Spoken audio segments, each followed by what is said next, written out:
Sega, supporters of Sky Sports coverage of England's World Cup Challenge.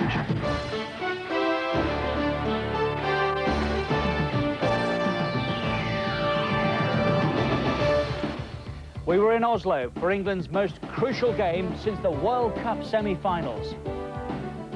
They faced a Norwegian side who knew that victory would take them to the United States and send this pretty city into raptures. And remember the warning that Norway handed out when they came to Wembley last October? Goal! And David Platt applied the touch. Here's Rekdal. It's a great try! Oh, I say! I don't believe it. What a strike that is. What a night. The stakes couldn't have been higher, and the first word from Norway was some sensational team news. Match commentators Andy Gray and Martin Tyler. Well, Norway have never known such a prominent position in the World Cup as far as qualification is concerned. They built a basis to go to the United States. 9 points out of 10 so far. England, 9 points out of 12. And I must say, the Norwegian side absolutely brimming with confidence. How will England perform? They rode their luck in Poland. Graham Taylor's talk of headless chickens on a night when the manager's half-time rhetoric made a few ears burn in the dressing room.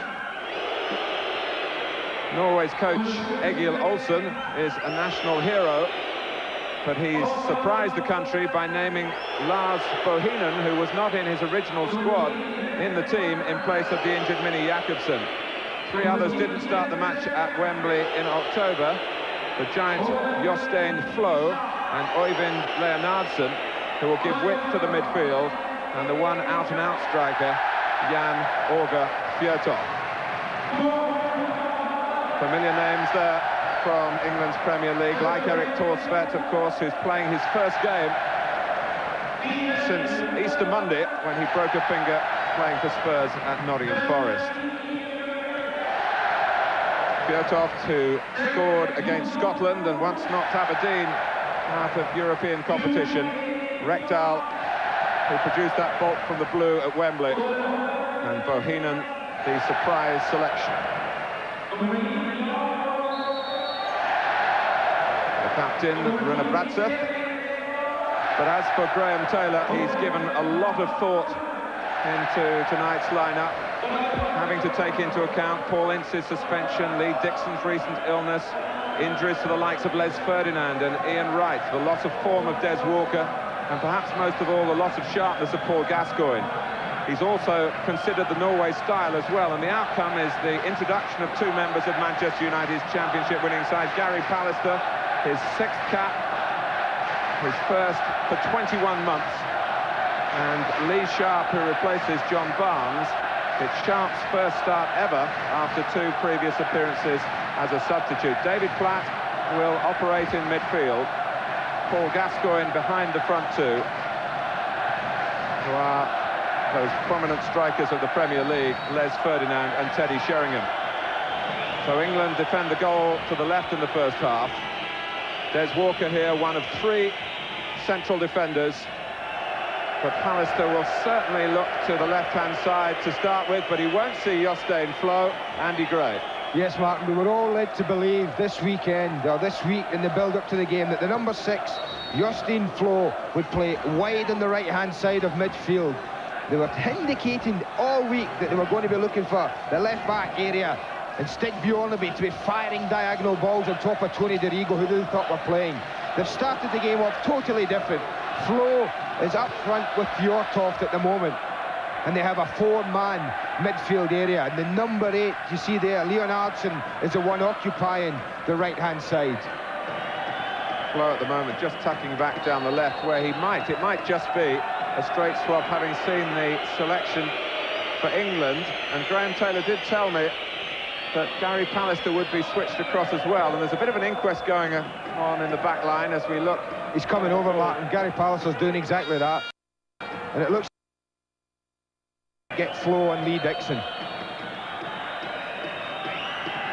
But this is where Gary Pallister can come into his own in an attacking sense. Gascoigne with the mask. But not with the progress for the moment.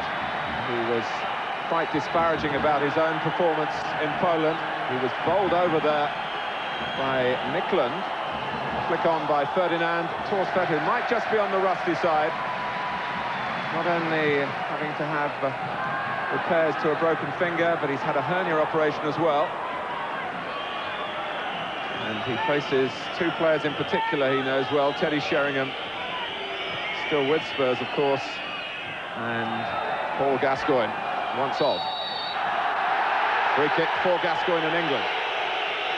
The positive thing from this is that we all know how dangerous England can be, and they now are able to not only throw up Tony Adams, Gary Pallister,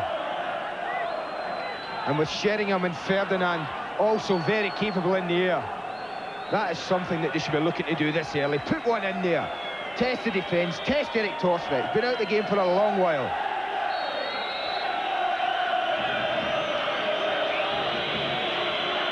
Sharp leaves it. Oh, Gascoigne going for a gap there because Torsfeld was anticipating a cross, and Gascoigne cheekily almost caught out Eric Torsfeld. I tell you what, Martin, had he hit that a bit more powerfully and not choked it a bit, I think he would have embarrassed Eric Torsfeld.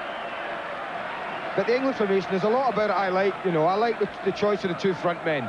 Teddy Sheringham there and Les Ferdinand, both are very capable of holding the ball up, and I think away from home in an international, that's important. I like David Platt back in the midfield area. Adams with the header away. Here's Palmer. And again. Bohinen, who hasn't played for Norway for a year since Scotland were here. And Scotland, incidentally, the last team to stop Norway scoring just over a year ago. Dixon holding off Flo. And showing no signs of the illness that kept him out in Katowice. Ferdinand. That's good work by him. And my word, it just veered away from Gascoigne at the far post. Oh, I'd love to have seen the position swapped there, Sheringham and Gascoigne. I think a more instinctive person in that area at the back post would have gone in on top of that cross, but very positive from Les Ferdinand. Talking about David Plattman, just finishing now on the England. I like him back in midfield because I think his running from there is better. He gets more space and more joy at a better level coming from deep. And I'm also delighted to see Lee Sharp on the field.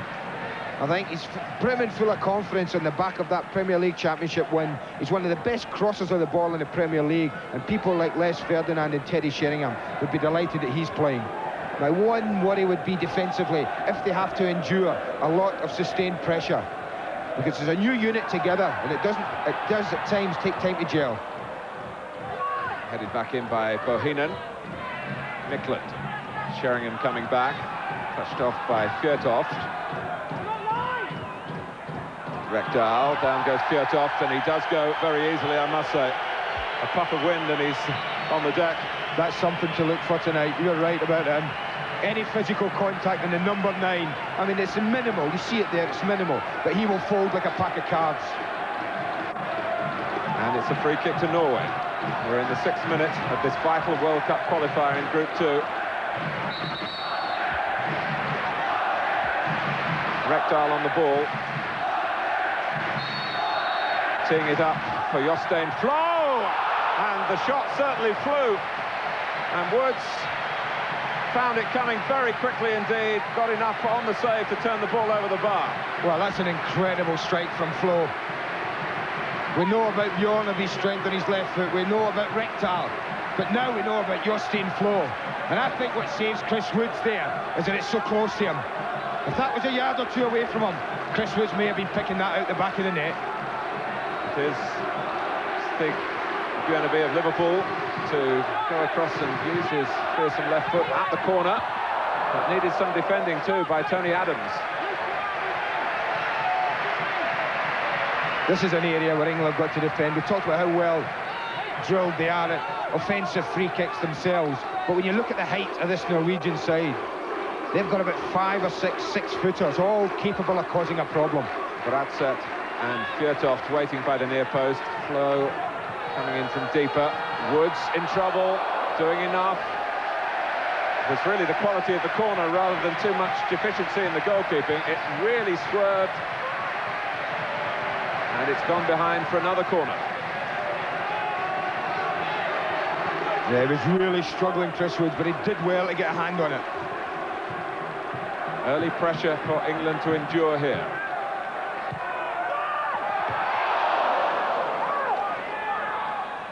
Bjørneby. Bohinen had taken the corner. England's throw.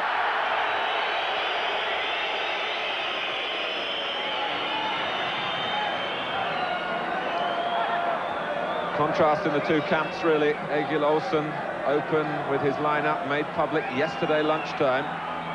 England players were told at 4 o'clock yesterday what the team would be, but were sworn to secrecy. And, well, it's only in the last couple of hours that Graham Taylor has made his thoughts public.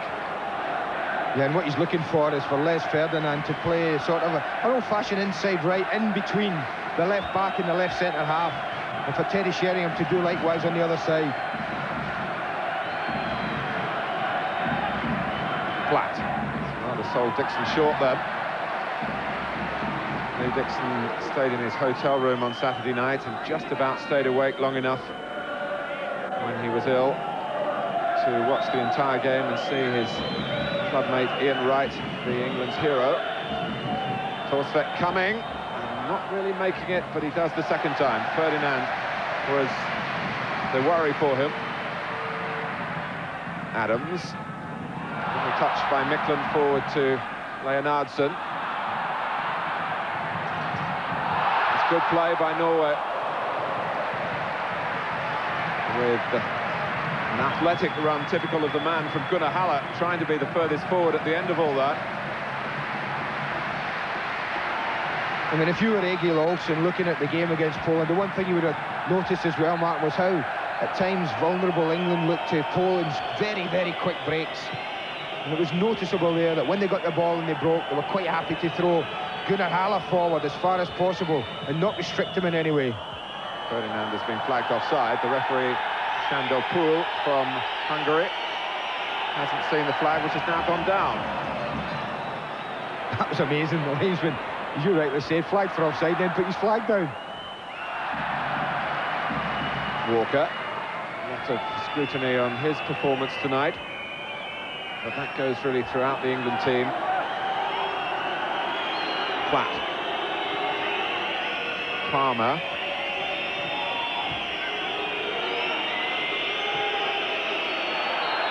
And offside this time against Platt. There was, for a moment there, Les Ferdinand down on his haunches, and one hopes no reoccurrence of the back problem that has dogged him for a good while now. And I'm sure Jerry Francis, our studio guest, would confirm that Les is a player who likes to be absolutely 100% sure of his own conditioning. Flow flicking on. That's the worry, how he gets involved coming in from wide positions, angling headers down. And that really is why Gary Pallister is playing for England tonight. To be fair though, Mark, it doesn't really matter how big you are at all against someone like Jostein Flo. If he gets a run on you and the ball is in an area that favours him, there's not even a lot that someone of the size of Gary Pallister can do. Flo's an interesting character. He plays in the second division here in Norway. Plays as a striker. Used in the international setup now, just from wider and deeper positions. It really has a job for the side. Fjørtoft, the front man tonight. This is Bohinen. And still, Fjørtoft should keep it in. Support from Flo, if required. Not required, because Jan Åge Fjørtoft has forced the corner for Norway. Good skill. Excellent skill from Fjørtoft.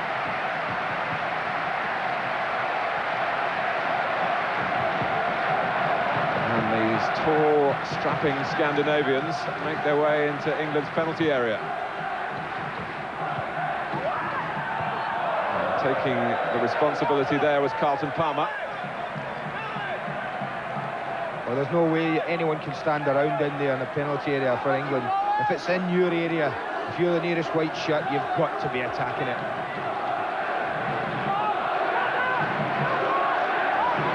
England really dragged into their own goal area with bodies, and then 3 against 3 at the back post.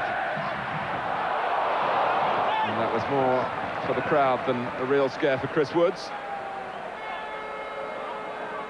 who's been concentrating more on the save he made after his missed kick in Poland early in the second half that could have been so costly. He certainly made up for his error.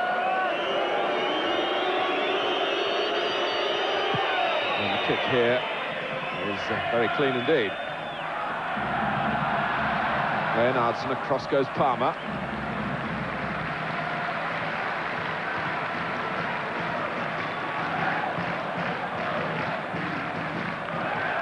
Fjørtoft, down he goes again, and the referee and the linesman, who were both very close, weren't impressed that time. Fjørtoft has been playing in Austria with Rapid Vienna, where it's a trait he's picked up in that particular league, but as I said earlier, the England players have been warned to watch any contact with him, especially in the penalty area. He earned a penalty in the last match here against Turkey. Burn is the right word.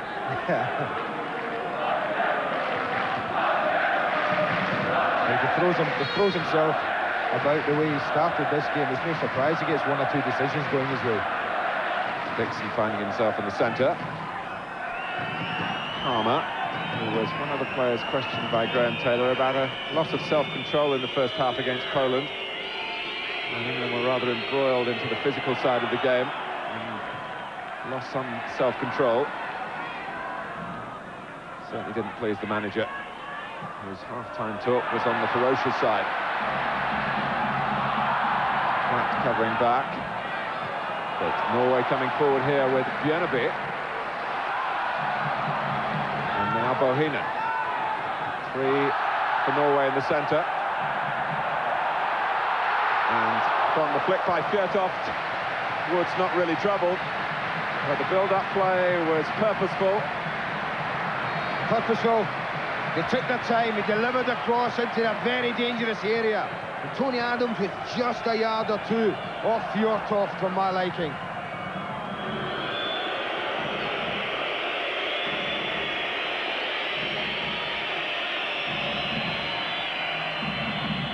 Sheringham. Bratseth with a header. Sheringham gets it back for England.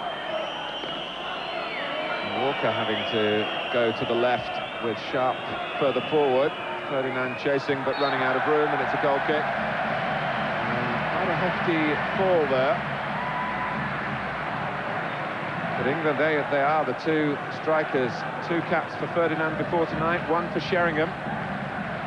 But have plenty of Premier League goals under their belts. For a very inexperienced international duo for such an important game. But you're right, the pedigree at club level cannot be questioned. There we are with 15 minutes gone. Chris Woods has had a difficult save to make from a free kick by Jostein Flo. It's England's free kick here.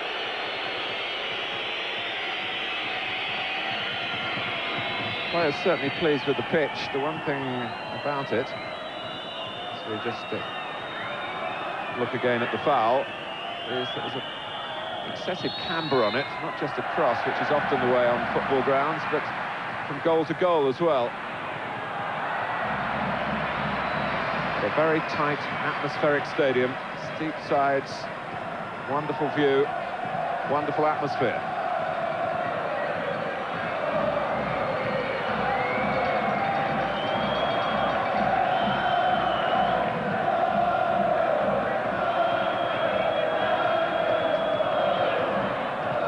Away by Pedersen. And Graham Taylor has taken his time looking at the various problems in his ranks and what he thinks Norway are really made of, and has changed the shape of the England side.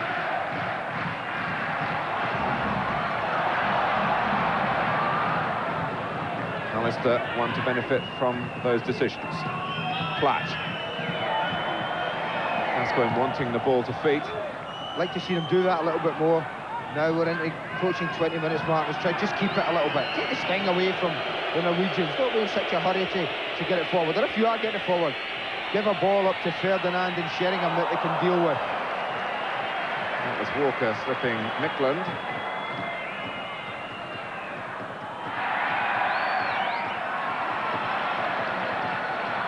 Fjørtoft. Taken back to his own half by Adams. A bit of finger wagging from the Arsenal captain. Well, Graham Taylor has really exerted his influence on the shape of this side, and he'll be obviously very, very keen for it to work out, but coaches everywhere will be waiting to see whether the change in battle plan strengthens England. The manager's certainly very pleased to have Ferdinand's firepower. He really ran Holland ragged at times at Wembley in April. Gascoigne closed down quickly. Well, had he been able to deliver a cross, they had a 2-against-1 situation at the back post against Bjorneby. Sheringham and Platt were 2-1 against him. Breakdown in communication there between Pallister and Dixon. Egil Olsen, Drillo they call him here, which refers to his playing days as a winger. He was renowned for his dribbling skills. Erik Torsvedt, incidentally, has a new contract in his possession for Tottenham for next season and beyond, but is refusing to sign it until the outcome of the problems at White Hart Lane. I'd like to see England try and get Lee Sharp on the ball a little bit more. 20 minutes gone and he's really been starved of the ball. Gascoigne well forward again. Woods' long ball flick on from Sheringham. What can Ferdinand do here? Not quite the side of goal as he spun. But that's the combination he would be looking for, Graham Taylor, for anything delivered long. Would be Sheringham climbing and Ferdinand using that blistering pace he has to get in behind.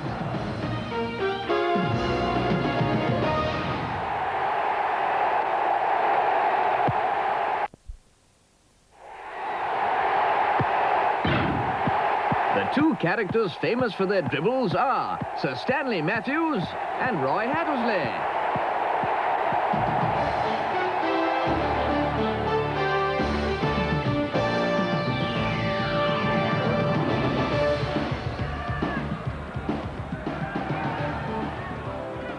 It's awkward for Woods. Ball bouncing up from Palmer's back pass. Chris Woods kept calm, just about. Well, they wouldn't be thanking Carlton Palmer for that after that near fatal mistake in Poland. The last thing Chris wanted to be dealing with in this game was something as awkward as that going back to him. And from a clubmate as well.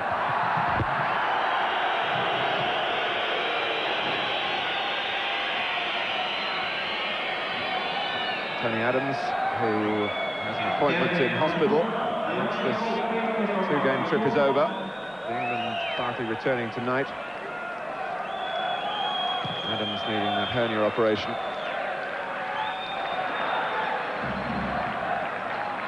Leonardson unable to keep the ball in. A throw to England. We're halfway through the first half, 0-0 in Oslo.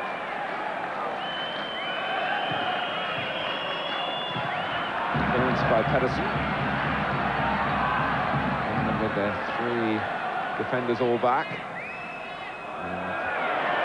That's a Norway giveaway. defenders moving up.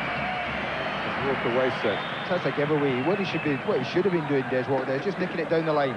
At least give the striker something to run onto. That one far too straight towards Erik Torsvedt and really didn't trouble the Norwegian defenders. The push by Walker on Leonardson. Free kick to Norway.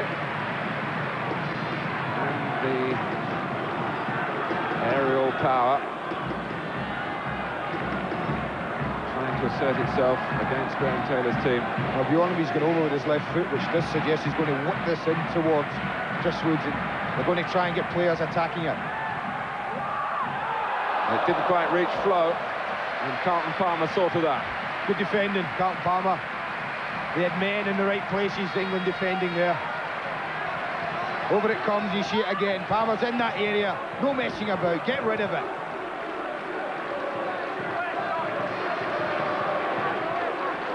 Norway's corner. Deeper one this time. Flo was blocked off and in fact ruled to have pushed Gary Pallister. Took him on then and got the decision.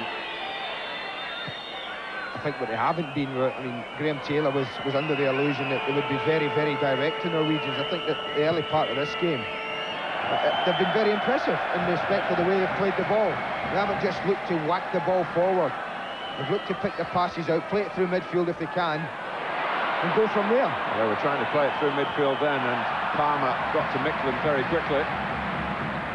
England couldn't go on from that, and Carlton Palmer, who's suffering from a touch of the flu, is jogging back now. Fjørtoft flicks it on.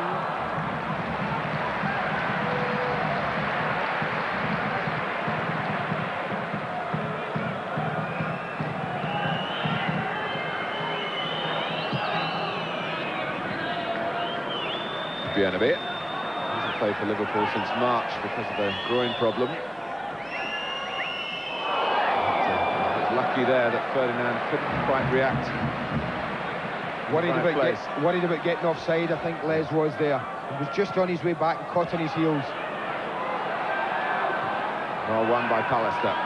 So point in question there really, as they look to build from the heading ability of Jostein Flo. Well, that's an important area, that second ball. If they do that at times, and they are doing, look for Flo and Fjørtoft in the air, then it's very important that in these scrapping balls that Carlton Palmer, Lee Dixon and David Platt in particular are winning their share of what we would call the second ball. Hoisted in by Haller. Dixon getting to it. Put it on by Palmer. Gascoigne again unable to keep things going for England. But really England without a left back, having to use Des Walker on that left side. Lee Sharp staying ahead of him.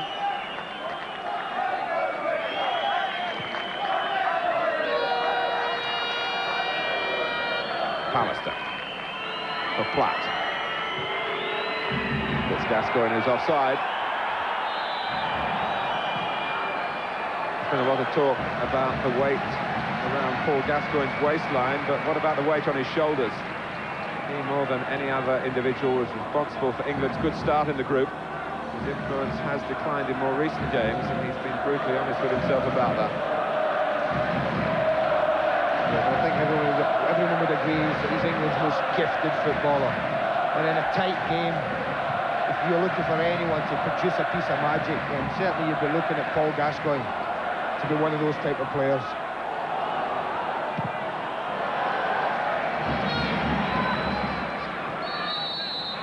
Foul by Flo on Adams, quickly taken free kick by Palmer.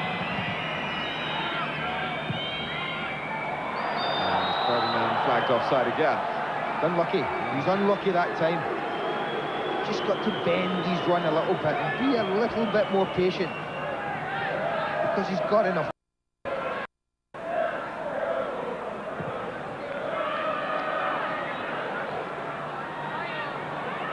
Haller. Here's Sharp.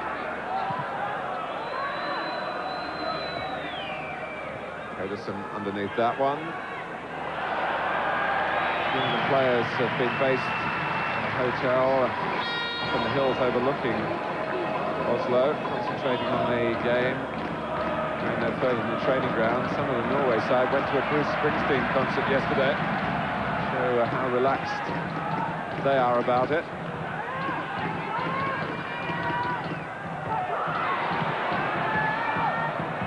Adams with a clearance.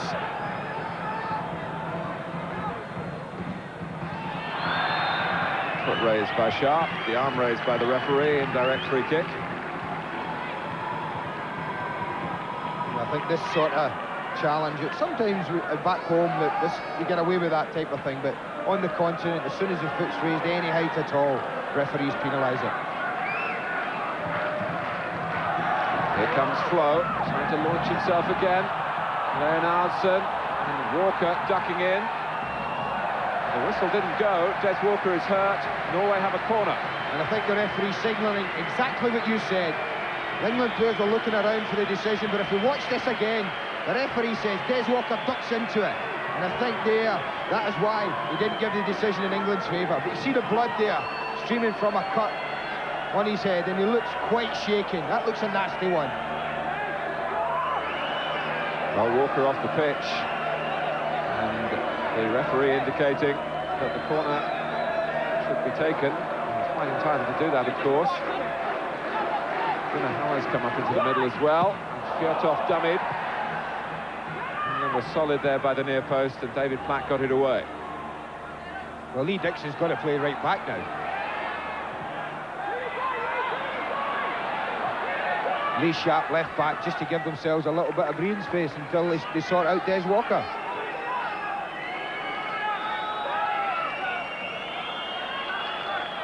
Well, certainly from the amount of blood, one would wonder whether stitches have got to be put in. Half an hour gone. England playing with 10 men.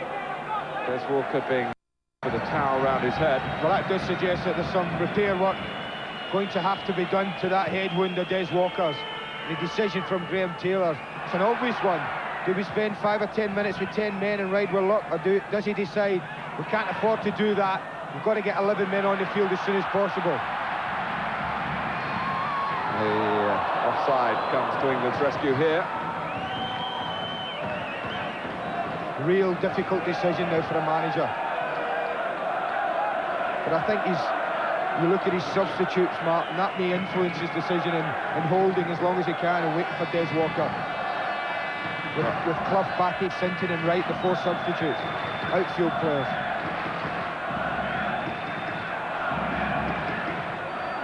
And Ian Wright, incidentally, in case you're wondering why he wasn't put in from the start after scoring in Poland. He hasn't been able to train much since then. He's still feeling that damaged ankle that curtailed his time on the Wembley pitch in the 2 FA Cup finals. But he is available for a short, sharp burst if required.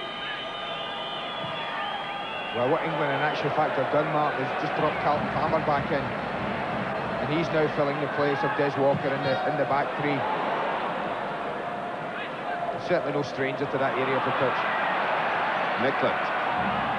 Out. Palace to the shot by Flo, though.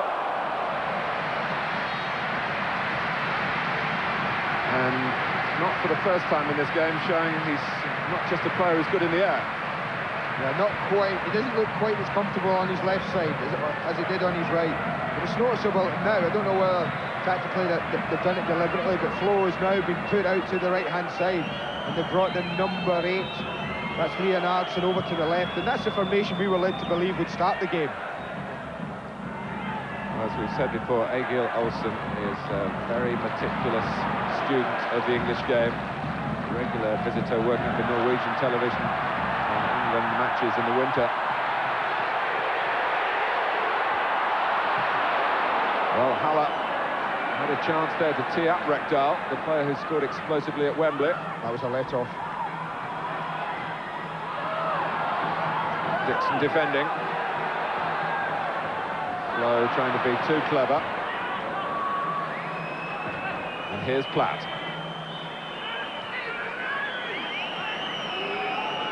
England substitutes continuing to warm up, while Des Walker is being looked at by the doctor, and one would assume being stitched.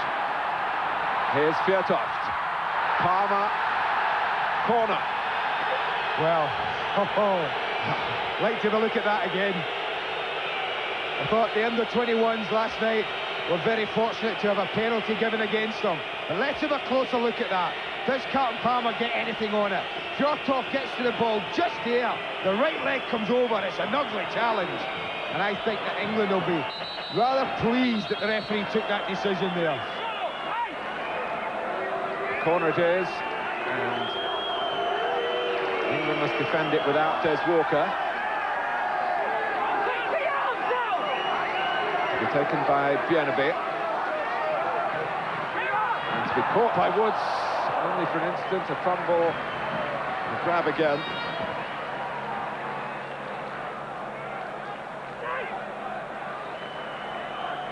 Well, Palmer just pressed back into the centre of defence and having to make that difficult tackle. And it may be that he just scratched the ball with his studs.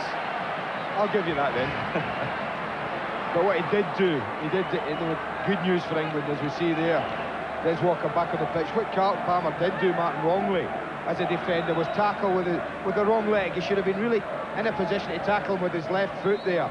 He went across the player with his right, and that's what made it look a very ugly tackle. And I don't think there would be too many complaints if the referee pointed to the spot.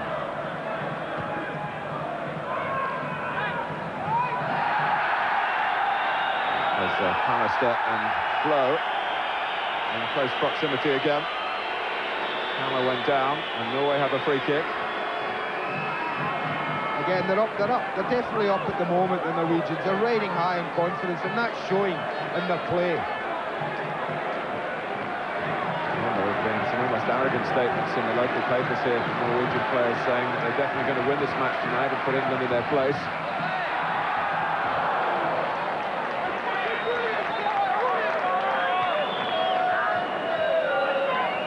Minutes left in the first half. And it's Norway 0, England 0. Sheringham's flick, Ferdinand finding it just going a bit too straight towards Torsvedt.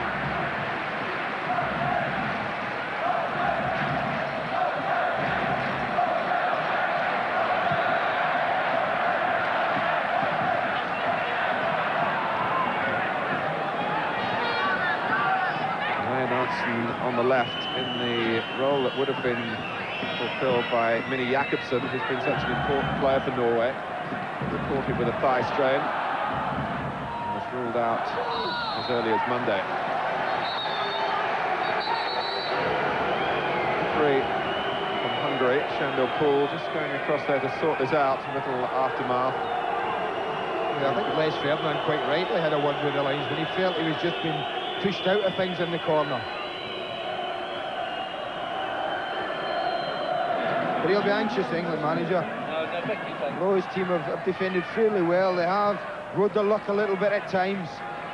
And at the other end of the pitch, they really, apart from one little flash from Les Ferdinand, they really haven't troubled Erik Torsvedt at all. And that's the next stage for them. If they can keep it clean sheet for long enough, the next stage then is to go and try and cause some problems in the Norwegian half. Sharp, not quite there, but Palmer made that happen. With good work back in midfield now.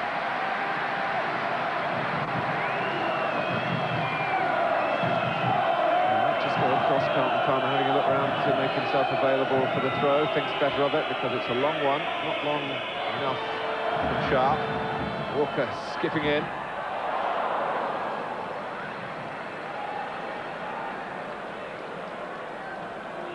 Torsvedt playing for Norway for the 76th time tonight, and they were desperate to get him right for this game. The next station's almost when the news came here from Nottingham on that Easter Monday that he'd got a bad injury.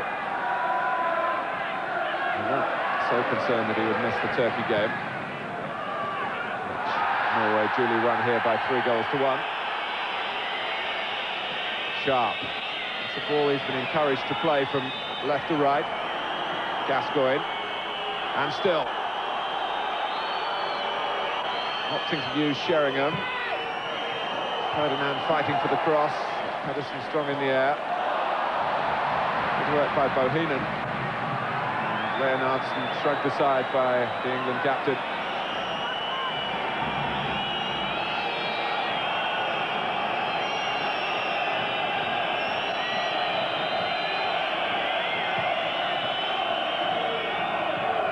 Ferdinand. Norway coping pretty comfortably at the back. Bohinen on the ball. Mikland. Here's Haller. Rose moved across the penalty area from the right-hand side, hoping for a centre.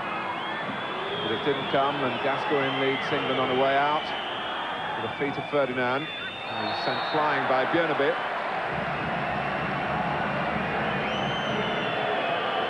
Well, this is one of the easier decisions that the referees had to make tonight.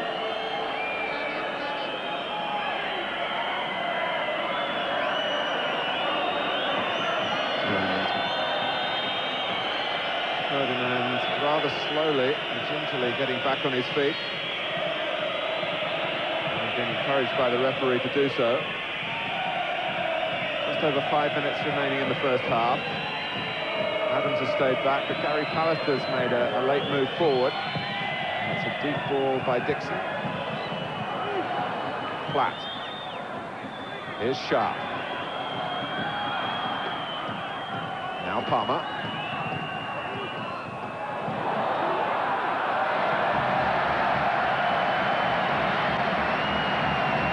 They're not really getting far enough to give any work to Erik Thorstvedt at the moment.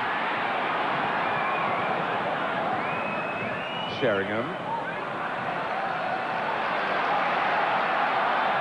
Slow pulling to the left.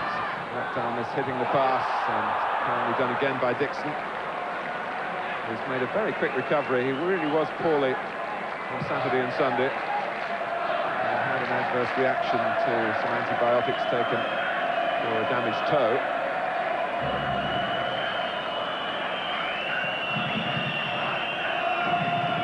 Fjørtoft. I'm not sure. I don't think that he was ever going to catch that. He hesitated for a moment, and in that hesitation the chance was lost. Mikland, who currently is doing national service here in Norway.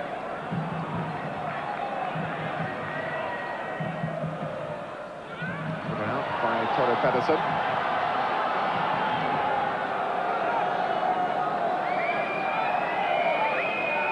Palmer. Now can Sharp get a cross in here? He does. One for Ferdinand to try and reach, but pushing spotted maybe by Ferdinand, also maybe by Sheringham, who is trying to gain ground. That's what I'd like to see more of, if we can get Lee Sharp into those positions. And I think Ferdinand and particularly Sheringham would be much happier receiving balls from that kind of area.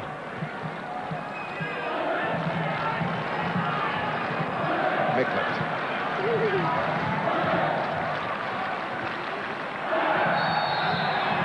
Well, you're right. You were right about that guy, Martin Fjørtoft. Any time he's touched, it just goes down.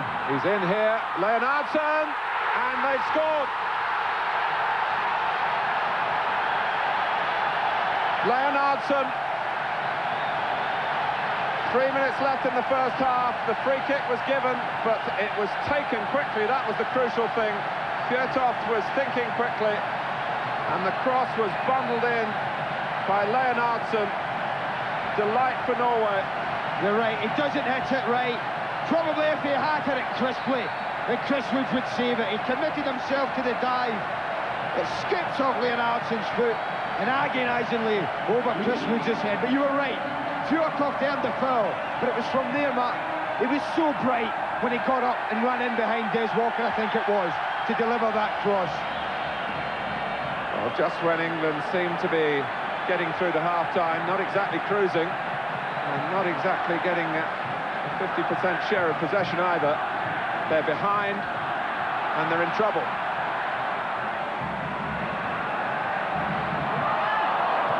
Out by Pallister. Gascoigne. But he can't get away when he gets the ball. And that's partly because of the effects of Norway's marking. And I have to say, partly because, as he admits himself, he's not in the best of shape. He can't quite explain why. And you've heard what Graham Taylor says. It's a refueling problem. That's what the expression that the manager refused to elaborate on. Down goes Sharp. Haller lost track of the ball. The referee hasn't lost track of the situation. He's given England the free kick. That was unlucky as well, you know. It was a brilliant crossfield pass from Gary Pallister. And had he been able to collect it cleanly, then Sharp was clean through. But this would be the ideal time to strike back immediately.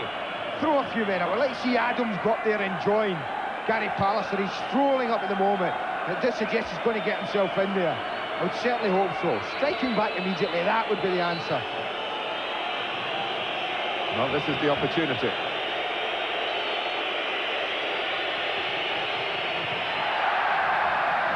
But it was Haller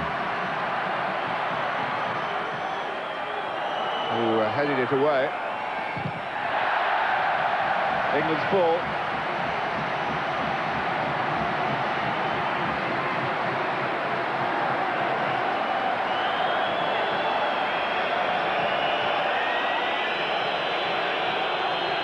Well, Dixon really hoping to hurl this one in. Adams knows what's coming from his Arsenal clubmate. Booted away by Flo to rapturous applause. The target for Norway now to get to half-time, preserving the one-goal lead that they have late in the first half.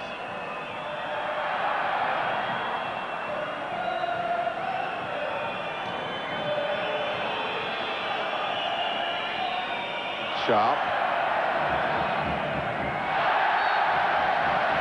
Well, Lee Sharp and Gulla Haller, of course, played against each other. Manchester United against Oldham.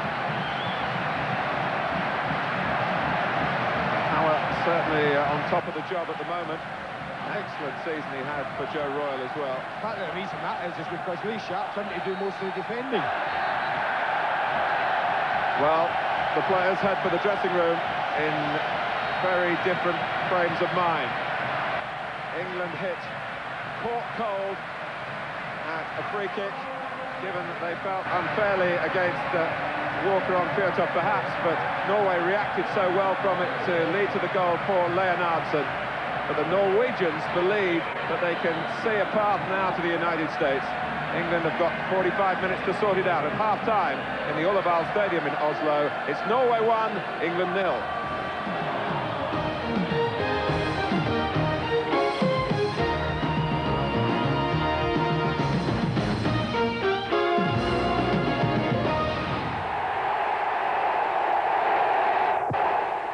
The two stars famous for their curlers are Zico and Ilder Ogden.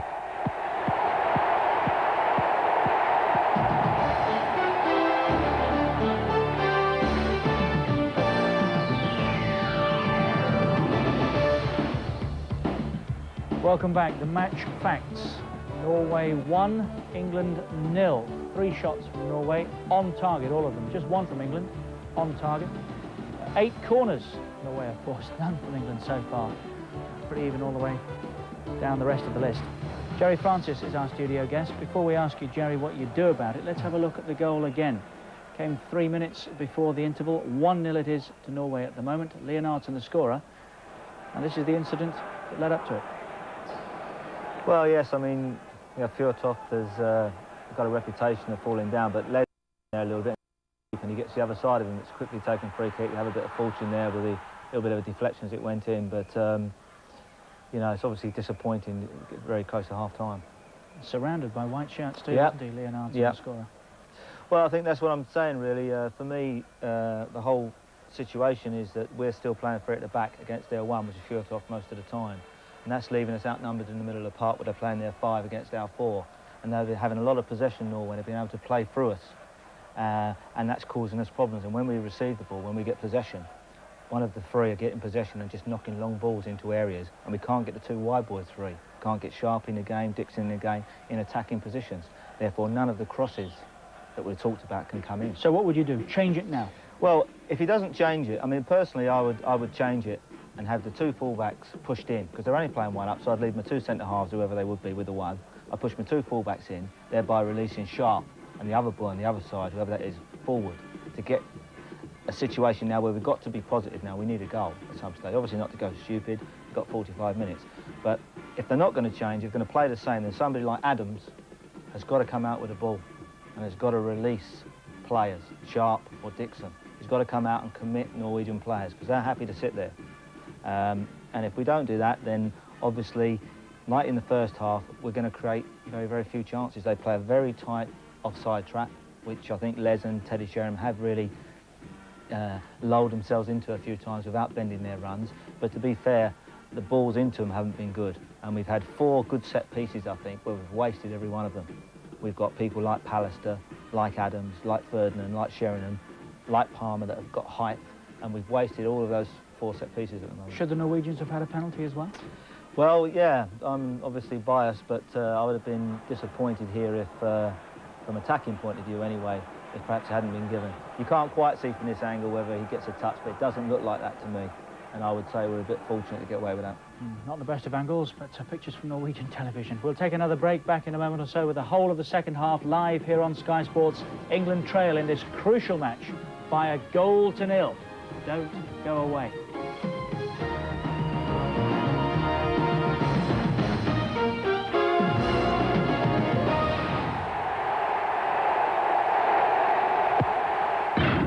Can you name these England stars who both have Orient on Sky Sports? For the England stars who both have Oriental connections are Gary Lineker and Yang Lee Sharp.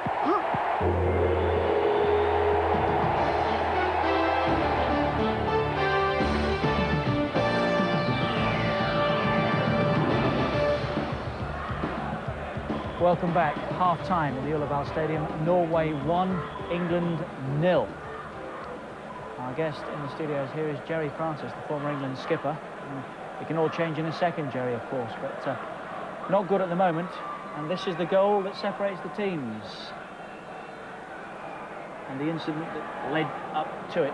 3 minutes from half-time, you wouldn't be too happy, would you, about the time that the goal came? Well, obviously, it didn't look much of a free kick, but Les really now, obviously, is disappointed that he seemed to dive down. He's gone to sleep now, the boy's on the move. Look, you know, someone's going to take a quick free kick now, and Les hasn't quite got him, and he's off.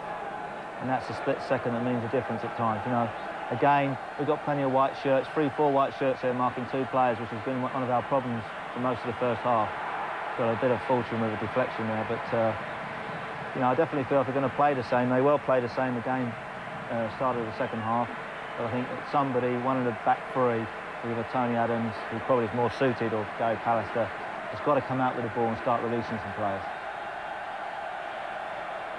Live football all the year round here on Sky Sports. Coming up in July, we've got the European Under-18 Championship. All of England's games we'll see live here on Sky Sports.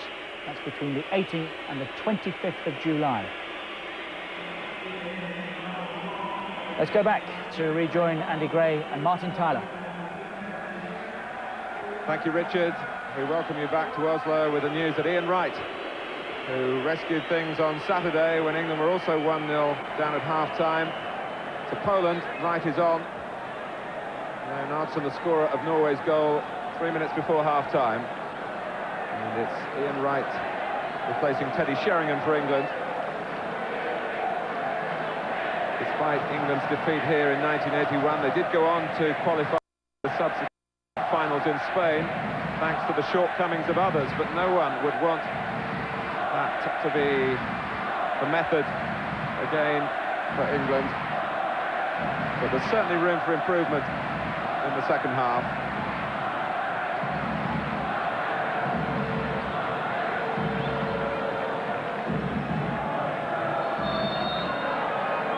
Norway dummying the kickoff. And finally, the second half does get underway. Norway a goal to the good.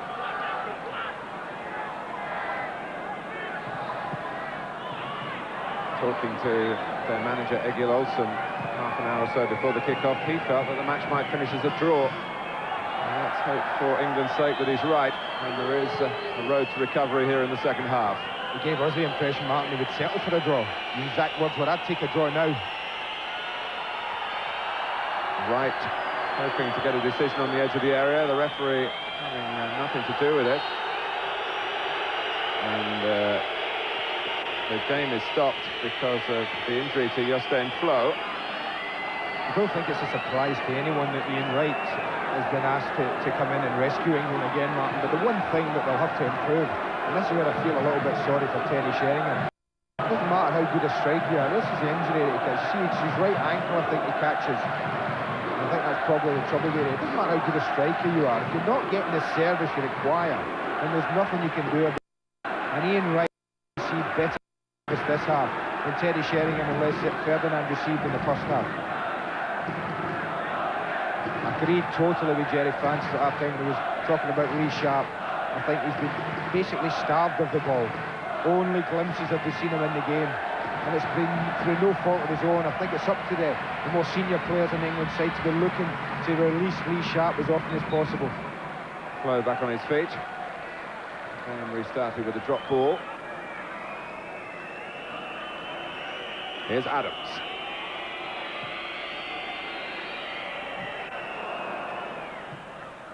England go to America, of course, later this week.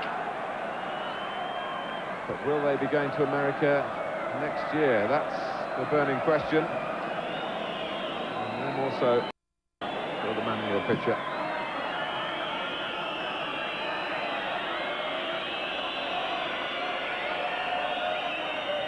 Rectile's header, Ferdinand trying to fasten onto it.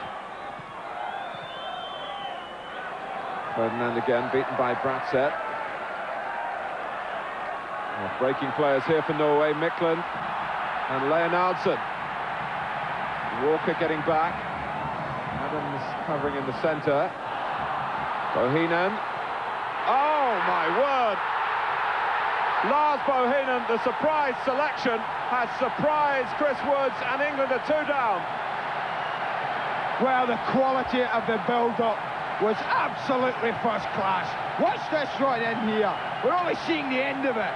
Chris Woods will not be happy with that one beating him. But that was the run there. And the lovely little reverse pass that set Bohinen free. And I think he's very ambitious shooting from here. And I don't think Chris Woods will be too happy to turn round and see that one nestling in the net. 3 minutes before half-time, 2 minutes after half-time, Norway have hit England with both barrels. Lars Bohinen, who's famed in these parts for a winning goal he scored against Italy, has widened the margin here, and England, who would have come out with a purpose, a fresh face in attack, determined to sort things out if they can. Well, now the task is much, much greater.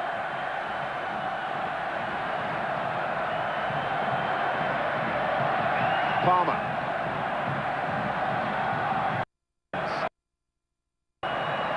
Gascoigne was second again against Pedersen. Fjørtoft. Sharp. England in a tight corner here in Oslo. 2 goals down. Not with a settled shake to the side. A group of players who have brought plenty of spirit into this World Cup campaign and are going to need every jot of that now. That's amazing. We mentioned earlier in the first half how the one thing that we looked vulnerable against Poland was to the very quick break. And it was a masterful break from the Norwegians. It really was. Real quality all the way through it, but what pace they put into the movement. And that was the thing that England never recovered. Fjørtoft. Leonardson.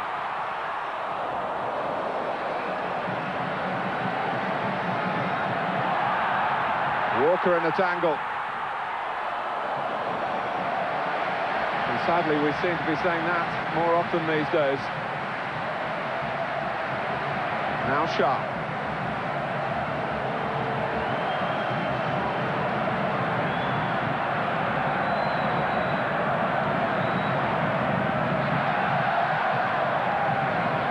Ferdinand. Now Platt. Well, England, of course, themselves were 2 goals up at England and saw that recovery is possible. Now they need one of their own. Quick free kick from Gascoigne. Platt across the face. Oh, it was a chance too for Ferdinand. The best England have had so far. That's a great chance at international level. It really is, Martin. They got caught cold with a quick free kick, and they replied beautifully here. It's absolutely perfect for a little side foot. It's on the volley, no bobbles, Les Ferdinand will wonder why he hasn't hit the target. Well, it was the type of quickness that Norway showed when they put together the free kick that led to them taking the lead. And England really should have halved the deficit there.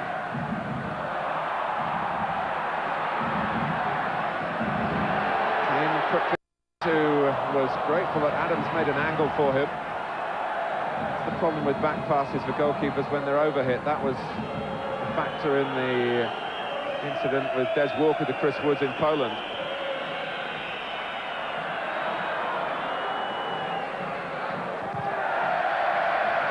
Well, we've talked all along about how confident Norway have seemed since we've been here, and it hasn't been misplaced confidence.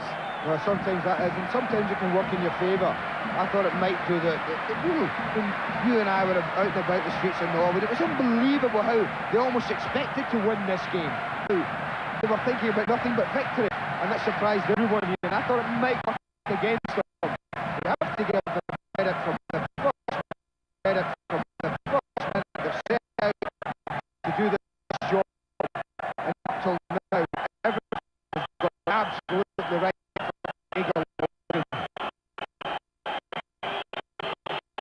That's going.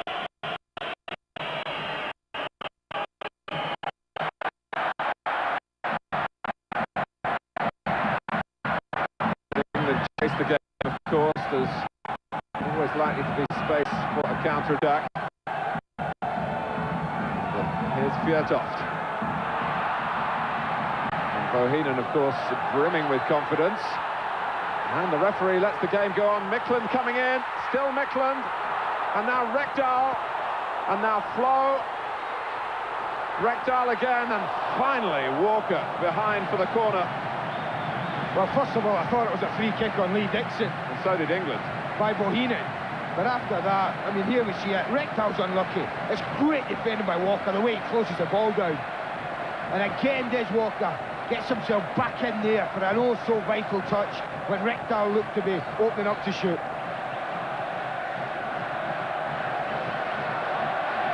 It's a corner. Flo waits in the centre. Bradseth has come up. Haller is there as well.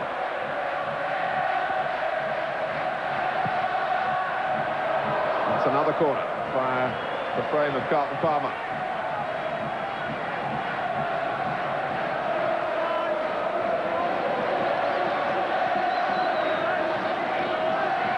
Well, this is without doubt the biggest test that I can remember England having for many, many a year.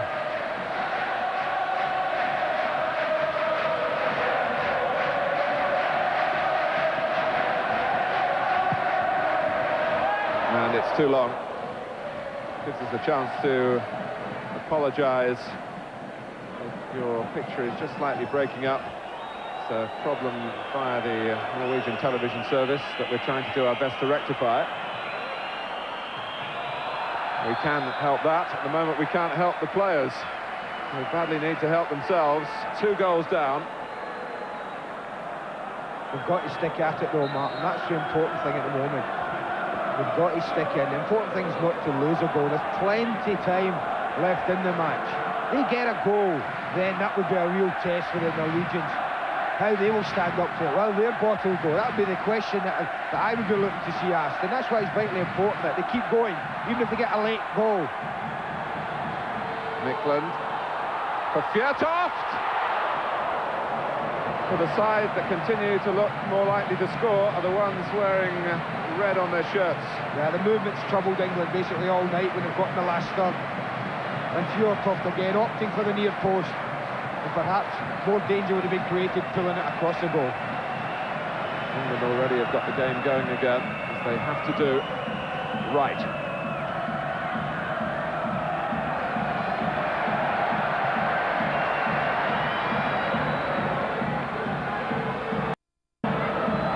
Leonardsen, Fjørtoft.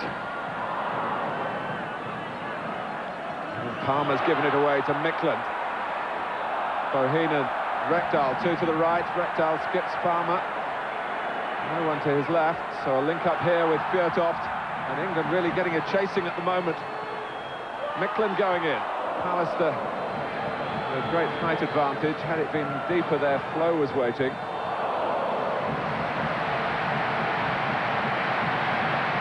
Two up for Graham Taylor's team, but Bratzer denying any sort of possession for right. Gascoigne now.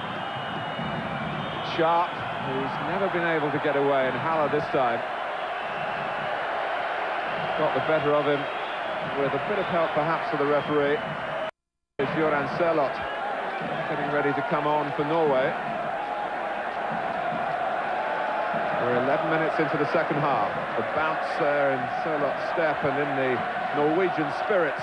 They're 2 goals to the good. I can only think he's coming on for the big boy, Flo, Martin, because I can't see any reason why, if you were the Norwegian manager, you'd be looking to make a change. And Flo's ankle injury may just be troubling him somewhat. Pallister getting there quickly, and certainly Flo isn't moving too quickly, but it's Bjertoft who goes off and is pretty reluctant to leave. And look at that. Why? He looks disgusting. Written all over his face. The player whose contract is up in Austria, he wants to play in England, he says. I'm amazed at that, because he has received what England front two haven't received all through the game, is better service, but what he's done, he's used it very intelligently for me. He's held the ball up, he's given his midfield players time to get up with them there, and I'm really surprised at that decision to change the system. It's working so well for him at the moment. But Egil Olsen has a golden touch here in Norway. He's, as I said at the start, a national hero now. They believe in everything that he does. And certainly Sørloth has been one of his favoured sons in his selection since he took on the job. Micklin. Second header for England was from Adams. Here's Rekdal. Sørloth, who scored so spectacularly to win the game against Holland, that really gave Norway in this qualifying group. Bjørneby coming forward. Ferdinand getting back with him. The way they're playing though, Lee Dixon should be seeing that run, Mark, and saying to Les Ferdinand, hold on Les, I've got him coming. You stay there and be a threat at the other end when I win the ball.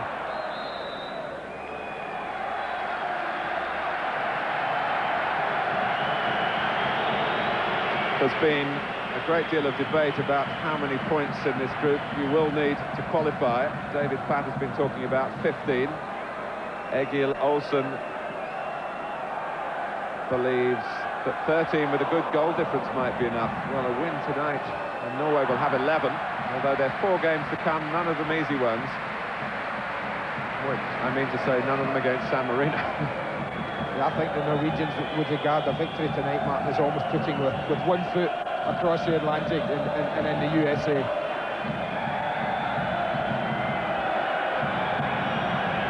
And what it would mean from England's point of view, at the very least they'll have to get something in Holland in October, and that's given a home win against Poland in September, and of course a win in San Marino in the last England game in the group. I mean, they're absolutely swarming around Paul Gascoigne. He's playing in that little position in between the back 4 and the midfield 5 basically that they've got, Norway, and every time he gets the ball they swarm around him. And look for Flo, that's the ball that they rehearsed so publicly on Monday morning, and have had Graham Taylor thinking about tinkering with his tactics, which of course he has done for the game. Haller now has hurt Sharp and incurred the anger of the referee. Whether it's going to be a booking, he played the ball. I actually thought in that case it was a one tackle that was pretty fair to me. He has gotten away with 1 or 2 dubious ones. Not only is it a free kick, he's been booked by it as well. I think he's a bit unfortunate there. And by my reckoning, that's the second time he's been booked against England. Got a yellow card at Wembley as well, and will miss the match next Wednesday in Holland. Ferdinand can get there, and a little tangle with Torsvedt that the crowd didn't like, but this blonde Viking character. Well, any touch from Ian Wright here and it's a goal. Look how close he is. Was Eric had committed, but it was brave goalkeeping and good goalkeeping, because with the boot of Ian Wright flying at his face level, Eric Chaucer kept his eye firmly on the ball.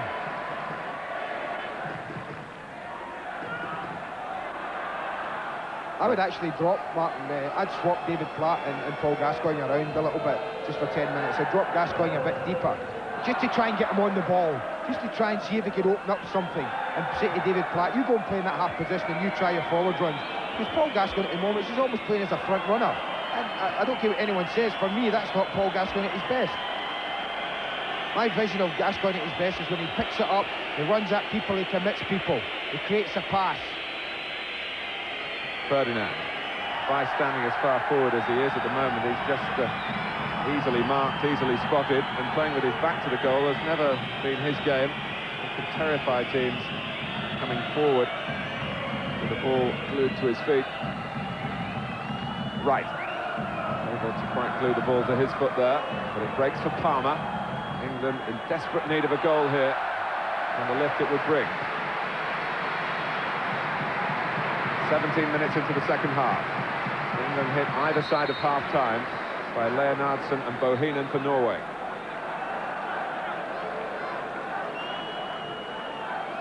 Right. Norway wants it to run, and Gascoigne's not giving it up. But it is a goal kick. Well, the mask is gone, but it's still not the real Paul Gascoigne.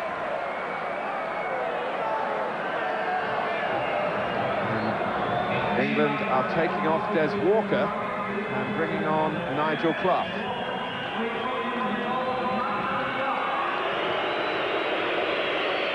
Well, Dixon now does drop into an orthodox right-back position. Lee Sharp wondering what that means for him.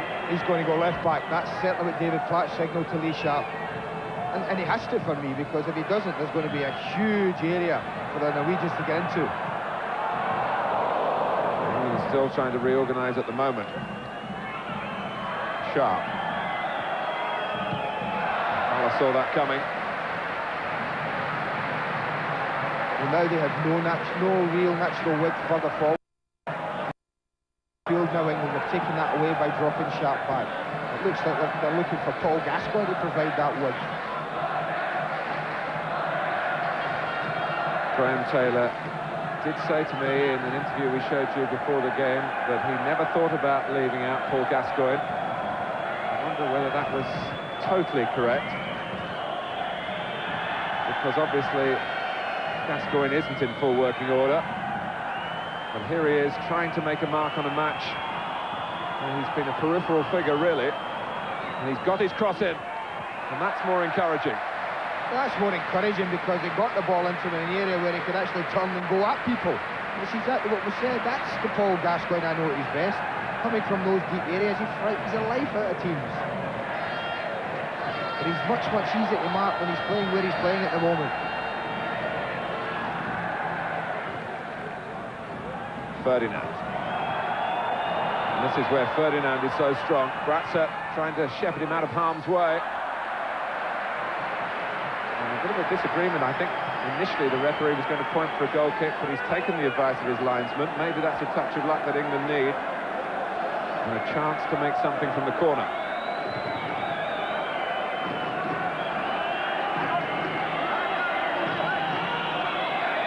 And they've got 2-on-1 here at the short corner.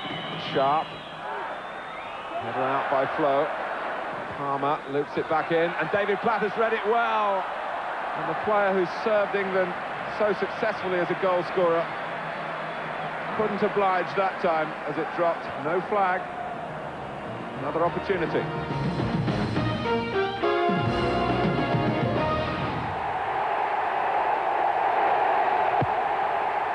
Can you name these two Dutch masters?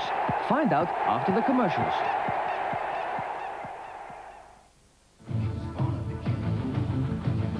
Hey, this is Bret the Hitman Hart of the World Wrestling Federation. Don't miss all the excitement of the WWF King of the Ring tournament Monday, June 14th at 7 p.m. only on Sky Sports.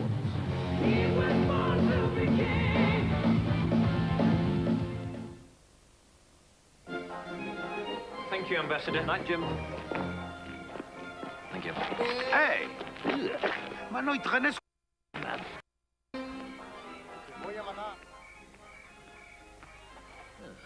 Get him to move, sir. I'll do it, boss.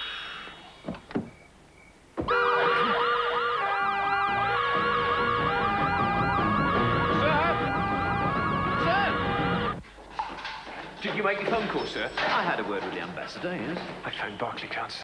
Please. Excuse, sir, they got me a lawyer. Shouty! An English-speaking lawyer, sir. Well, I'm being seen personally by the Minister of Justice. Can I help you? Ooh, dry white wine, please. I'm afraid the bars are closed. Bye.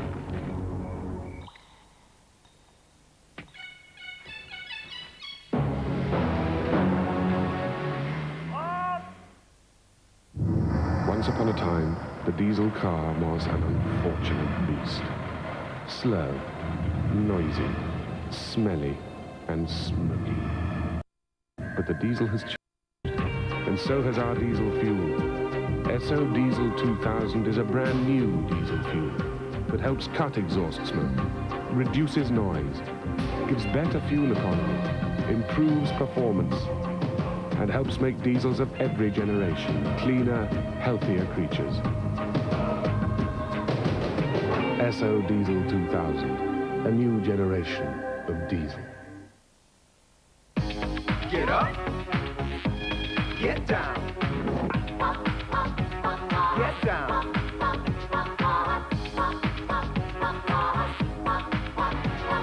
Strawberry, apple, chocolate flavors. Everybody's talking about Pop-Tarts. Talk about.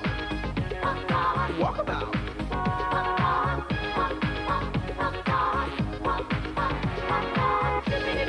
They're so hot they're cool. This man is looking out for people having their first taste of a new kind of ice cream. Twix ice cream. He knows after they bite through milk chocolate into cool vanilla ice cream, they won't expect crumbly biscuits. Watch out for new Twix ice cream. Think about how you'll spend your life. 24.5 years sleeping, 3.1 years eating, 1.7 years at weddings, 3.2 years listening to boring lectures, Dung beetle. which leaves 5.1 months for pure, unadulterated, mindless...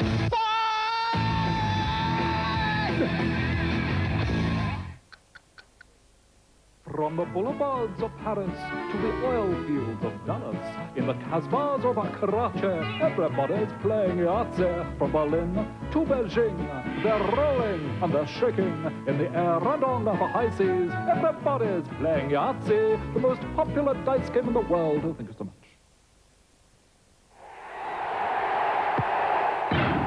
The two Dutch masters are Johan Cruyff and Rembrandt.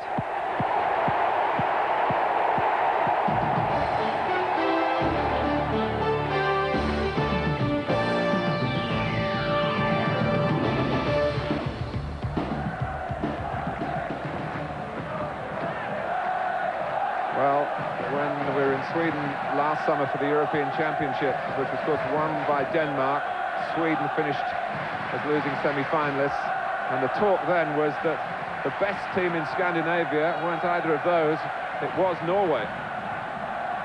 And since that competition was finished, Norway have certainly lived up to that billing.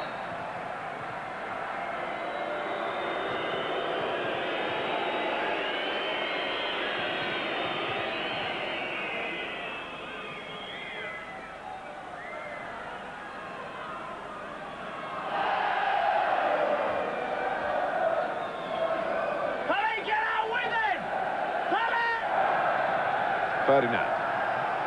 Now Gascoigne. It's a far cry from his dominating performance against Norway at Wembley. He stayed well forward, sharp on the ball, pressed back by Rekdal.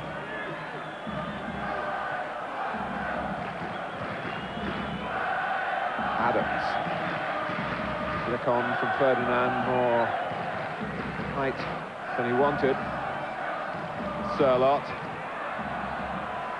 Both Heenan, it has been an inspired selection by Egil Olsen. Not in the original party of 16 named for this match, but then Minnie Jakobsen ruled out. He was the extra one to make up the 16, so they thought not to make up the team.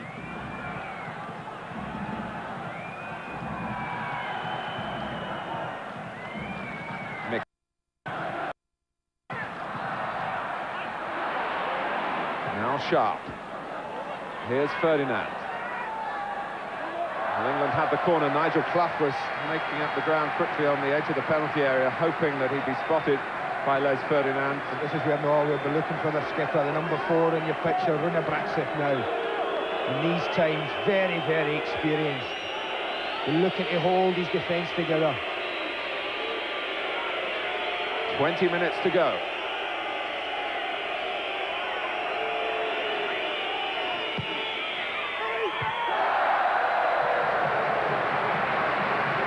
Sharp having to chase back.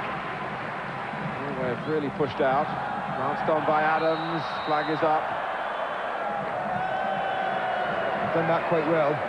Norway, they've gambled a little bit at times in pushing out, and they're 2-0 up, but they've definitely caught the English strikers trying to get back in too early. And every little stoppage eats up valuable seconds.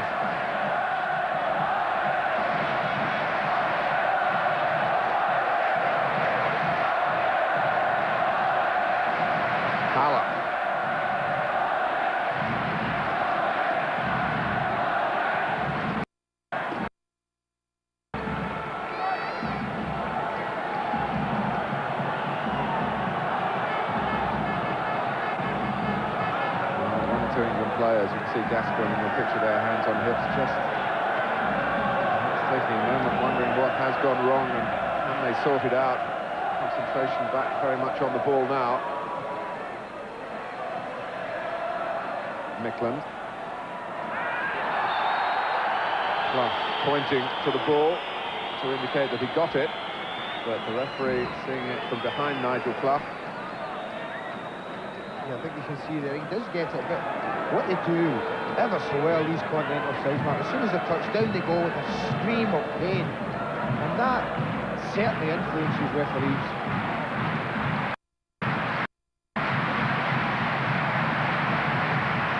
Slow. And now some scurrying across.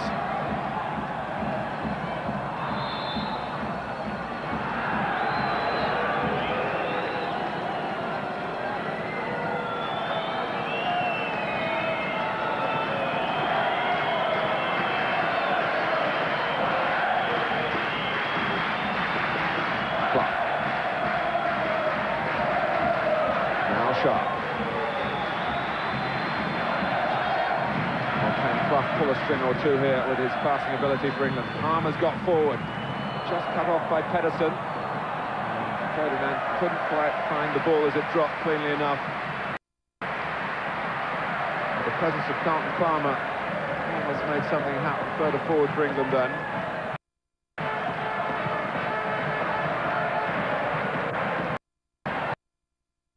Sørloth. He's got one to take on, that's Adams. He doesn't even do that, he goes for goal, and Woods stops Norway's lead being extended to 3. Leonardsen.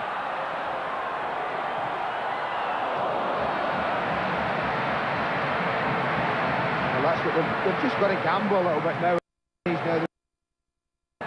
They're approaching, what, the last 15 minutes of the match. Have to gamble at times, men forward, particularly Dick up, and hope that something drops for them.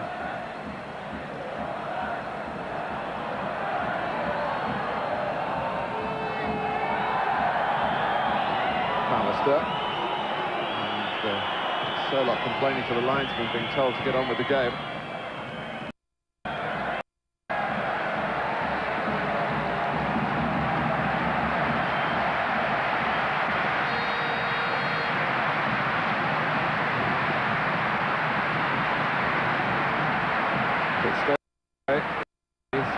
celebration in Oslo.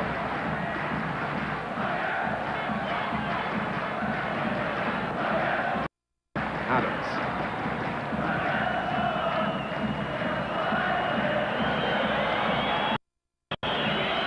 Here's Platt. Norway happy to get players behind the ball now. What can Adams see? And he spotted Ferdinand.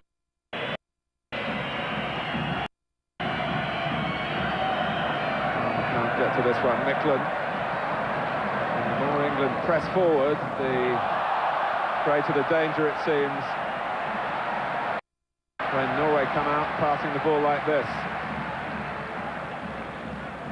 They're short of numbers, advanced positions in the centre. But they do have the throw. And there are 15 minutes left for England to get 2 goals. Otherwise, it will be their first defeat in the qualifying group. And Norway will have claimed another major scalp. Well, if they're going to do it, Mark, they're going to have to do something in the last 15 minutes that they really, in all honesty, haven't threatened to do in the previous 75. But we know how quickly football can change, and that's the one thing that's got to keep these England players going.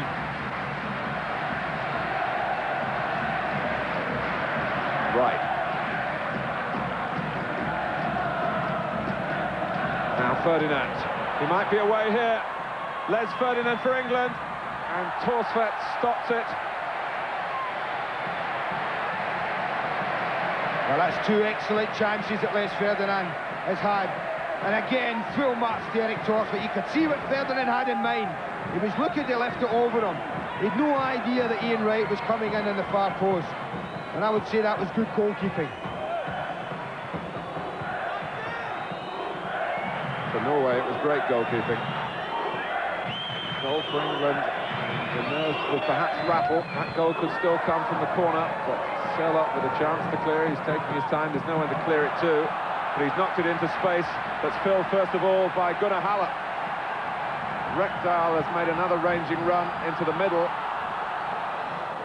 Palmer predicted what Halle would try to do. Right. Now, there's a chance for Lee Sharp to stretch his legs. Precious few moments in the game for him. Well, that's got to be a free kick. I mean, I can't believe some of the decisions that haven't been given in Lee Sharp's favour at times. But what's amazed me about the Norwegians at the moment, Mark, they're winning an international 2-0, and one they really, I don't think, and are they settling for that? No, they're throwing men forward. Heenan trying to swerve that with the outside of the right foot. He's based in Switzerland with the Young Boys Club in Bern, but he's been loaned back for the Norwegian season to his club here, Lillestrøm.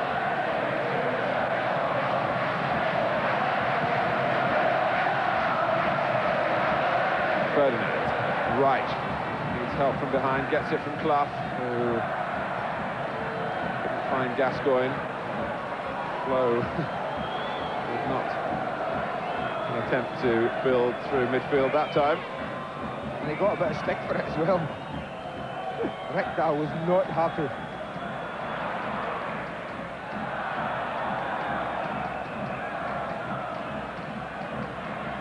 Flat.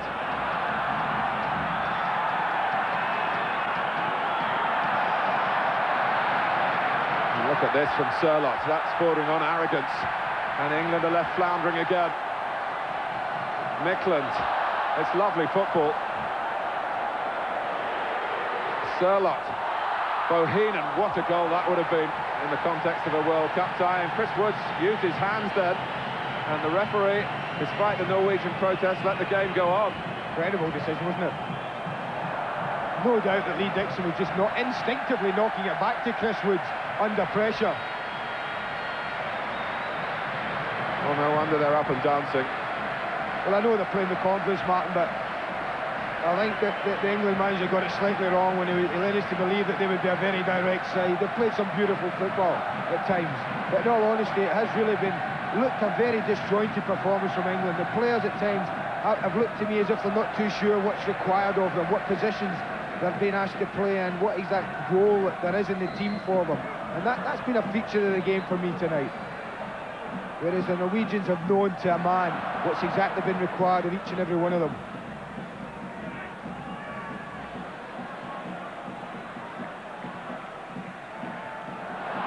Bohinen. Looking for flow. Dixon only back to Bohinen again. Leonardson this time. Well, if you believe in the old expression, may the best team win, you won't be disappointed with the result here. The best team are certainly winning. Well, if England get a result in this game, Martin, they really will be getting out of jail.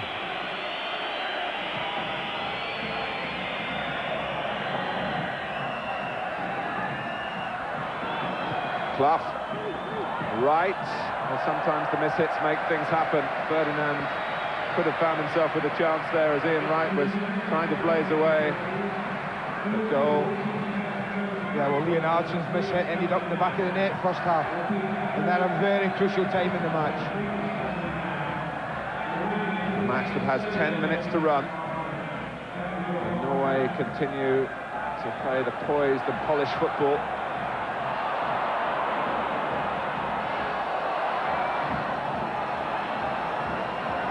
Adams, who's normally full of clenched fists waving to encourage others, trying to concentrate on his own game. He's darting across now to try and take the throw quickly as the seconds pass. And they're going to take off Rune Bratseth for Roger Nielsen. Bratseth, who's had a lot of football recently. His club, Werder Bremen, are top of the Bundesliga in Germany, with one game to go. And a real duel with Bayern Munich for the title in Germany. And of course he's got to play, if fit, against Holland next Wednesday night. And I think at 32 years of age, it's no surprise that you see him go off. He looked like he was struggling a little bit, particularly in that last run, that last chase with Les Ferdinand, when Les left him for dead. Sörloth, as you can see, has taken on the captain's armband.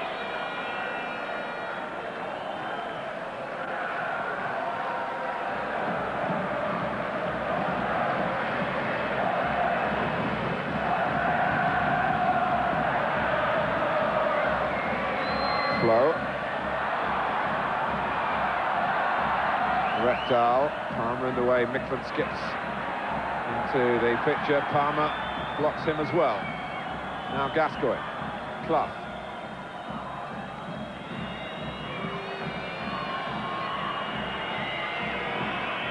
David Platt trying to pick a pass, and Norway are holding their shape and making it difficult for him to do that. And Gascoigne gets a free kick.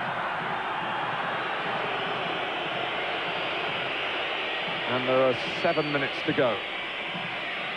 And it's still 2-0 to Norway. I was just thinking that Tony Adams just stayed back, and I'm thinking to myself, he's got to go up. At last he's decided to go up there and make his presence felt. And he gets his head to the ball as well. Pallister trying to steer it on goalwards, and it's Norway's throw.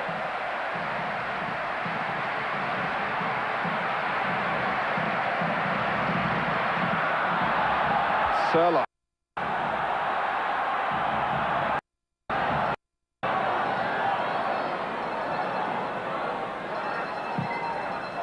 Here's Bohinen.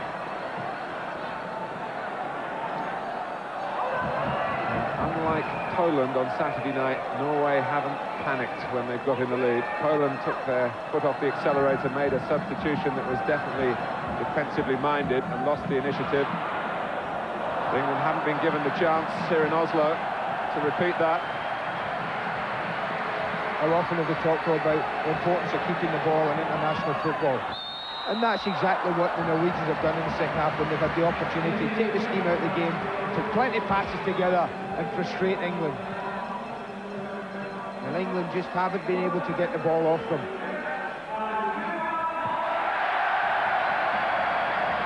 Pedersen, now right. Well, he hit it pretty true. The type of effort that he's put away for Arsenal so spectacularly in the past, just when England needed it, it flew on wide. Yeah, just at the time when, if anything's going to go right for them, that's going to fly in the top corner. Norway, who started with that 10-0 demolition of San Marino, and then beat Holland here 2-1. We shouldn't forget that. And putting the England result into context, but more worrying than the result, I think, has been the performance. And the result's bad enough.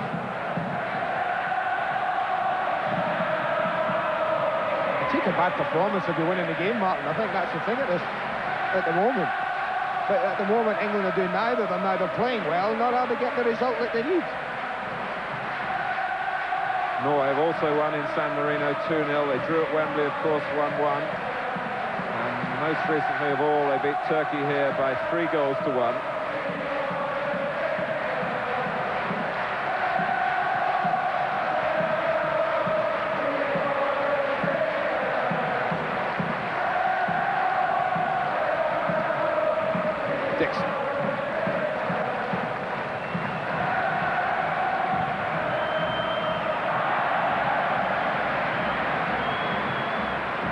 Well, barring miracles now, it will be Graham Taylor's 4th defeat in 32 games as England manager. And by far, in this World Cup campaign, the worst night. The first loss, of course, in the group. Similarities, perhaps, with the exit in the European Championships to Sweden. Comparisons will be made there.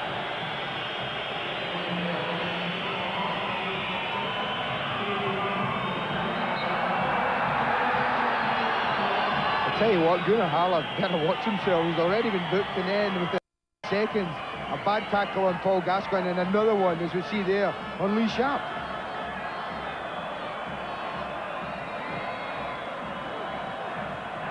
That's the newly arrived Nielsen who heads it out. Bohinen first to react. He's got runners either side. There are 4 up here for Norway. Sørloth. And still lines upwards, and in the end it flicked off Palmer, but he sailed through England then, leaving Gascoigne on his backside first of all. But again, look at the vulnerability to the quick break that we see there. That shouldn't be happening with it. I know England are throwing men forward in desperation, looking to get something, but they're really being caught far too often in that type of break.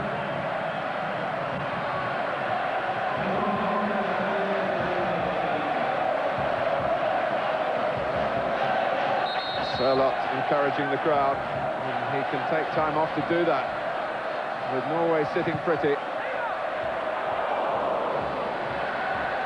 Woods wanted to throw it out quickly on this near side to Clough.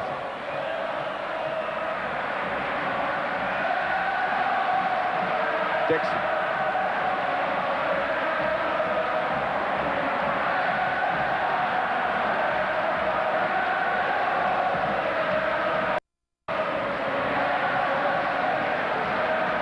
Well, I'm sure all of you at home are doing your sums and permutations, working out how the group might finish up and how England can possibly make up the ground that they've lost here tonight. 3 games to go, remember, at home to Poland, away to Holland, and then away to San Marino.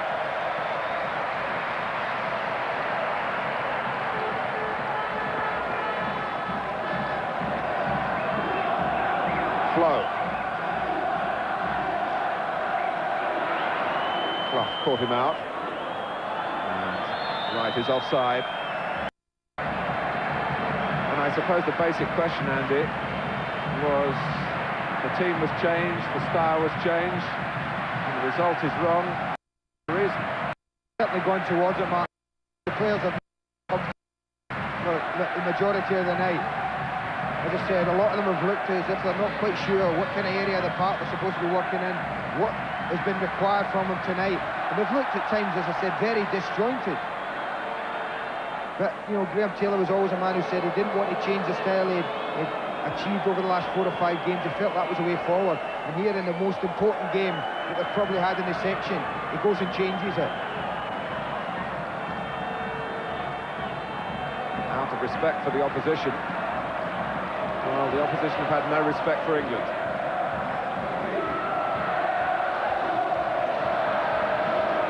Here's Jostein Flo.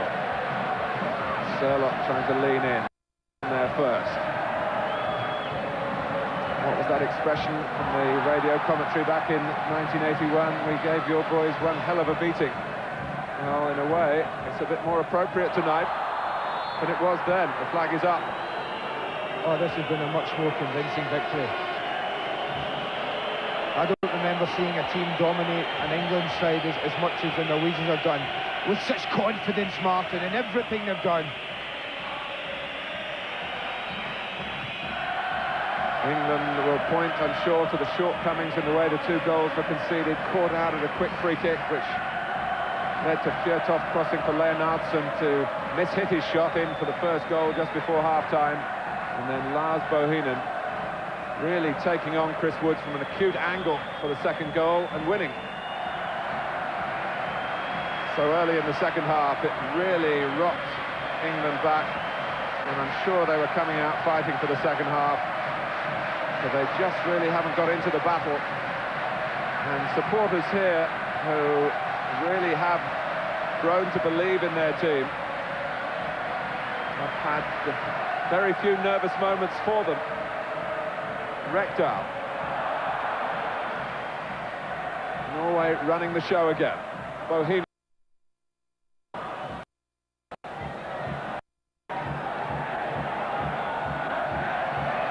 Here's Haller.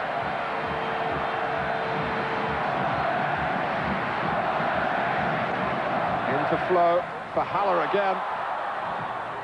And just tipped over. I wondered for a second whether it was going to actually drop inside that far post from the touch from Woods. I mean, you talk about there's been a fortune, a good bit of fortune about the two goals, Mark. There has. But I think this performance they've given tonight, they've earned that little bit of good fortune. Well, I wasn't fortune, I was more talking about the two goals. And it might not all be over yet. The header out by Pallister. Nigel Clough has certainly battled on since his arrival, but been trying to get the ball forward quickly. Wright chased on and has pulled up lame as well, to add some injury to the insult to England tonight.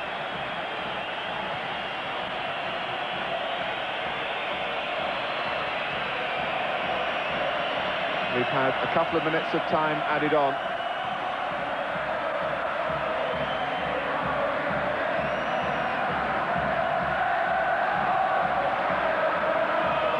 Sharp.